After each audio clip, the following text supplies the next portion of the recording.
तो आप सभी को गुड मॉर्निंग दोस्तों। जैसा कि मैंने आपसे बताया था कि मैं 22 तारीख को रीवा से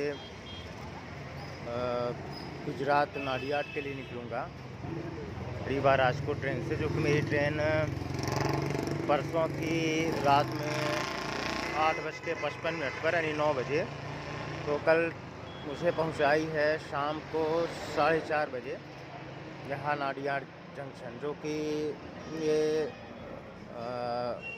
बड़ोदरा से आगे पड़ता है। बड़ोदरा से लगभग 50 किलोमीटर पड़ता है। तो अभी आप मेरा बैकग्राउंड देख सकते हैं। मेरे पीछे ये मुलजी भाई पटेल हॉस्पिटल है, ठीक है। तो यहीं मुलजी भाई पटेल हॉस्पिटल में मैं मम्मी को ट्रीटमेंट करवाने आया हूँ। आज से नहीं, मैं पिछले 2 साल से मम्मी को ट्रीटमेंट करवाने आ रहा हूँ सेम हॉस्पिटल में। और जैसा कि आप जानते हैं, गुजरात जो है तो राजस्थान से लगा हुआ है, तो यहाँ मतलब आलमोस्ट आप कह सकते हैं 70% मरीज पेशेंट जो है तो राजस्थान से ही बिलोंग करते हैं, और कुछ गिने चुने 2-4 आपके मध्य प्रदेश से भी आ जाते हैं। और ये सामने आप देख सकते हैं, वेलकम कंफर्ट वर्ल्ड नाम से ये होटल खुला हुआ है। तो मतलब यहाँ रुकने ठहरने की कोई भी दिक्कत नहीं है। अच्छी व्यवस्था है, बगल में बाथरूम है, गीज़र है और सारी चीज़ें हैं। CCTV कैमरा है, आपका सामान भी सुरक्षित रहेगा। और सबसे बड़ी बात, जो मेन बात मैं कहना चाहता हूँ कि मुझे सबसे ज़्यादा अच्छी चीज़ ये लगी गुजरात में कि यहाँ पे ठंड बिल्कुल भी नहीं है। बिल्कुल, जैसा कि आप देखें, मैं भी हाफ जैकेट पहना हूँ और ये भी उतार दूँ, कोई दिक्कत वाली बात नहीं। बिल्कुल भी ठंड नहीं, मतलब हमारे रीवा में जो वर्तमान में ठंड चल रही है, वहाँ के मुताबिक अगर मैं कहूँ रीवा में 100% ठंड है, तो यहाँ 100 में से 20% ठंड है। मुझे ये चीज़ें बहुत अच्छी लगी। और यहाँ के लोग भी कहते हैं कि मतलब यहाँ ठंड ज़्यादा नहीं रहती है, और गर्मी में तो फिर माशाल्लाह पूछो मत, बहुत ही ज़्यादा गर्म टेम्परेचर रहता है। क्योंकि अब ठंडी में जब ऐसा है तो गर्मी में तो कैसा होगा, आप ये चीज़ अनुमान लगा सकते हैं। तो मेरी मॉम अभी लाइन में लगी हुई है, टोकन ले रही हैं, और टोकन लेने के बाद फिर वो उनका नंबर आएगा, तब मैं जाऊँगा।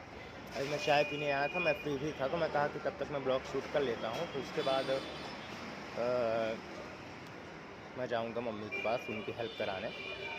तो जैसा कि आप देख पा रहे हैं, आपको मैं बता दे रहा हूँ, मुलजी भाई पटेल का व्यू दिखा दे रहा हूँ। वो जहाँ लाल कार जा रही है, ठीक सामने वो हॉस्पिटल है।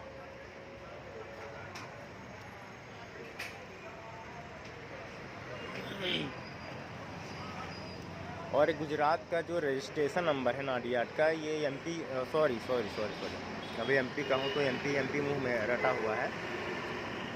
GJ07 यहाँ का रजिस्ट्रेशन नंबर है। तो अगर आपके सामने कोई भी गाड़ी कभी नज़र आती है हाईवे में कहीं भी, तो GJ07 आपको ध्यान रखना है, नाडियाड का रजिस्ट्रेशन नंबर है। और यहाँ पे मुझे एक चीज़ थोड़ा ख़राब लगी कि जैसे यहाँ पे मतलब ऑनलाइन की दुकानें कम है। कैसे, जैसा मान लीजिए आपको कोई ऑनलाइन में काम है, जैसे अरे आपको रिजर्वेशन ही करवाना है या आपको कैश देकर अपने अकाउंट में फ़ोन पे करवाना हो, तो ये सारी सुविधाएं होती हैं। ऐसा नहीं कि होती नहीं है, होती हैं, बट काफ़ी दूर होती हैं। लेकिन अपने रीवा सीधी में क्या है कि हर 2 दुकान छोड़कर आपको एक दुकान ऑनलाइन की ज़रूर ही मिल जाएगी, मतलब आपका कहीं काम रुकने वाला नहीं है। और सबसे अच्छी बात ये है कि यहाँ पे आपको बहुत अच्छे लोग मिल जाते हैं। लोगों का नेचर काफ़ी अच्छा, माइंडसेट काफ़ी अच्छा है। और मैंने एक ब्लॉग और यूट्यूब में तो नहीं, मैंने अपने FB अकाउंट में डाला था, आप जाके देख लेना। ज़्यादा बड़ा ब्लॉग नहीं, 3 से 4 मिनट का ब्लॉग है। मैं एक बार फिर से रिपीट कर दे रहा हूँ परसों की घटना जो कि मेरे साथ हुई है। कि मैं क्या था कि मेरा रिजर्वेशन 3rd AC में था, B1 में, ठीक है। मैं था, मेरी मॉम थी, और मेरे जस्ट बगल वाली बोगी M2 थी। तो क्या था कि मेरा अर्जेंट कॉल था, तो मैं M2 में चला गया बात करने के लिए, क्योंकि मॉम के सामने नहीं बात कर पाता, थोड़ी सीक्रेट बातें थी। तो अब M2 में जो 3 बर्थ का होता है, अपर लोअर मिडिल होता है, तो उसमें 2 बहन बैठी हुई थी, एक बहन लगभग 12 साल की थी, एक बहन लगभग 16 साल की थी और उसकी माँ थी। और जो साइड लोअर होता है, साइड अपर लोअर होता है, तो साइड लोअर वाले में मैं था। तो वही बात कर रहा था। अब मैं जिस साइड लेटा हुआ था तो मेरे फ़ोन का डायरेक्शन वो लड़की के साइड था। अब जो मेरे फ़ोन का डायरेक्शन लड़की की साइड था तो मुझे बार बार घूर रही थी, बार बार घूर रही थी। मैं आपको थंबनेल में आज उसी लड़की की पिक ही डालूँगा, ऐसा सोच रहा हूँ। क्योंकि मैं देखिए, मैं सभी की माँ बहन को सम्मान करता हूँ, तब तक सम्मान करता हूँ जब तक वो मेरा सम्मान करना ना भूले। अगर सामने वाला आपका सम्मान नहीं कर रहा है, चाहे फिर लड़की हो, लड़का हो, बुढ़ा हो, बुढ़िया, कोई भी हो, तो फिर आपका भी हक नहीं बनता कि आप उसका सम्मान करें। तो जब मैंने फिर वो मेरे को बार बार घूर रही थी, बार बार घूर रही थी। फिर लगभग करीब 10-15 मिनट बाद उसकी माँ वॉशरूम करने गई, और जब उसकी माँ वॉशरूम करने गई तो फिर लड़की आई मेरे पास, खड़ी हो गई, बोलती है क्यों बेसाला, ऐसे ही करके। उसकी लैंग्वेज टोन आपको बता रहा हूँ, एकदम डिक्टो ऐसे बोली, क्यों बेसाला, मेरी फ़ोटो खींच रहा है। मैं कहा क्या बहन, तमीज़ से बात करो, कैसे बात कर रही हो। ले ले, हेलो गुजराती, केम छो, केम छो, ये देख गुजरा, ये बोला मजामा छो, ये मजामा छो, चुप।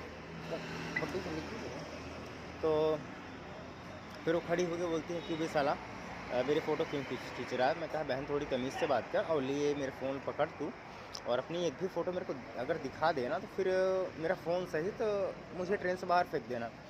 फिर जब मेरा फ़ोन चेक करने लगी तो उसको नहीं मिली फ़ोटो। फिर उसकी माँ बोली क्या हो गया बेटा, तो वो बोलती है साली कि सॉरी। मुझे मेरे अंदर इतना गुस्सा है, मैं इतना ज़्यादा एग्रेसिव हूँ उसको लेकर, उस इंसिडेंट को लेकर, कि मेरे मुंह से बस गाली गाली निकल रही है, मैं बहुत कंट्रोल कर रहा हूँ। तो उसकी माँ कहती है क्या हुआ बेटा, तो कहती है हमारी मम्मी साला फ़ोटो खींच रहा था। तो उसकी माँ एकदम इतने अभद्र भाषा से, साले ये है MC DC DC, पुलिस बुलाओ, मैं तेरा ये कर दूंगी, वो कर दूंगी, हरामखोर, इसमें क्यों आया। तो मैं कहा आंटी यार आपका 3 रिजर्वेशन, आप उसमें रहो, आप पूरी बोगी थोड़ी ना खरीद ली है, आपके बाप की ट्रेन थोड़ी है। मैंने भी फिर बोल दिया ठीक है, आप पुलिस बुला लो, प्रशासन बुला लो, प्रधानमंत्री, मुख्यमंत्री नरेंद्र मोदी सबको बुला लो, मैं यहीं बैठा हुआ। फिर क्या कि उसने, आंटी ने मेरा फ़ोन चेक करते करते मेरा फ़ोन सीट में फेंक दिया। अब आप ये बताइए, मैं ट्रैवल कर रहा हूँ, मेरा फ़ोन उसने फेंक दिया, अगर मान लीजिए टूट जाता मैं, फिर मेरा तो पूरा काम रुक जाता। तो आप लोग ये बताइए, ये चीज़ें किस हद तक सही हैं कि कोई आपका फ़ोन तोड़ रहा है, फ़ोन फेंक रहा है, क्या ये चीज़ें, सारी चीज़ें सही हैं। मैं बस आप लोगों से ही जानना चाहता हूँ। फिर जब उसने मेरा फ़ोन फेंक दिया तो मैंने कहा कि क्यों आंटी मेरा फ़ोन क्यों फेंक रहे हो। तो उन्होंने बोला कि तू इस बोगी में करने क्या आया था। मैं कहा तेरी शक्ल देखने आया था, मैंने ऐसे ही बोला। तो फिर वो बोलती है कि माशुदा ने आया था, ऐसा करके उसने मुझसे बोला। मैं कहा मैं तेरी माँ चोट दूँगा, मैंने भी ऐसे जवाब दिया। मैं कहा तेरी माँ चोट दूँगा, मेरा फ़ोन दे। फिर मैं चला गया। बोली जा जा निकाले, ऐसे साले आतंकवादी पता नहीं कहाँ से आ जाते हैं। मैं कहा तू आतंकवादी, तेरा ख़ानदान आतंकवादी, साली कुछ यार। फिर उसके बाद मैं अपने बोगी में चला गया। फिर जब चला गया तो उससे में TT साहब आए। अब मुझे पता था TT साहब उसी का पक्ष लेंगे, और मेरे टिकट में एक इशू ये था कि मेरे पापा को जाना था, पापा मम्मी के नाम से रिजर्वेशन था अनारकली राम सहाय। तो पापा को छुट्टी नहीं मिल पाया, उनका कुछ गवर्नमेंट काम था, तो पापा बोले तुम चले जाओ। अब TT साहब बोलते हैं आपको 2400 का ना टिकट।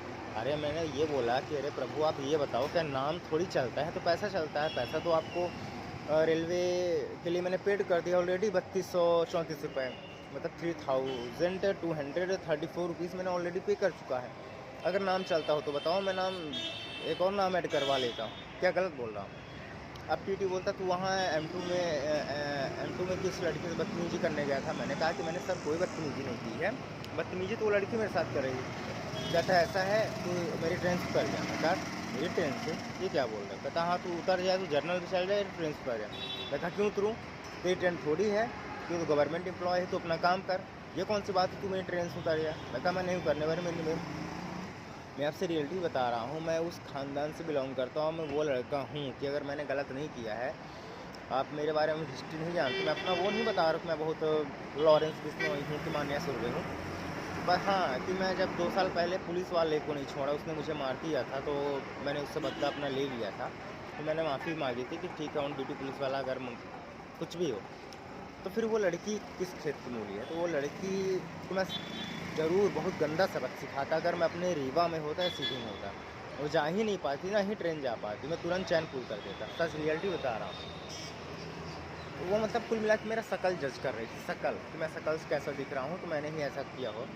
तो टीटी साहब, टीटी महोदय बोलते हैं, ऐसा ऐसा तू ट्रेन से उतर जा, ये है वो है। फिर मेरे को पीछे साइड ले गया, बोला रुक तेरे को पुलिस वाला बुला। मैं कहा बुला दे तू पुलिस वाला, आज मैं पुलिस वाले को देख ले रहा हूँ, तू बुला दे, चल आज यही करते हैं। फिर मैंने थोड़ा 2-3 लोकल लड़कों से, रिवाड़ियों से अपनी प्रॉब्लम शेयर की। तो बोले कि भाई ऐसी लड़कियाँ होती हैं कुछ लोग। और जस्ट मेरे सीट के सामने एक बहुत ही अच्छी प्यारी, मैं उनका नाम नहीं लूँगा, वो भी रीवा से बिलोंग करती, बट वो सीधे में संजय गांधी कॉलेज में गेस्ट फैकल्टी प्रोफेसर है केमिस्ट्री।